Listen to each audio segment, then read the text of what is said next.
संदर्भात काल तशी तक्रार प्राप्त झालेली होती पोलीस स्टेशनमध्ये. त्यामध्ये ईओडब्ल्यूनी या संदर्भात एपीएमसी पोलीस स्टेशनमध्ये एमपीआयडी अंतर्गत आणि फसवणुकीचा गुन्हा दाखल केलेला आहे आणि या गुन्ह्याचा तपास सुरू आहे सध्या.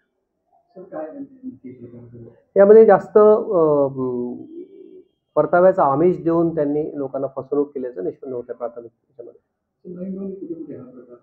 आपल्याकडे एपीएमसी पोलीस स्टेशनच्या हद्दीमध्ये सानपाड्याच्या तिथे ते एक ऑफिस होतं त्यांचं, त्या ठिकाणी हा प्रकार घडल्याचं दिसत आहे.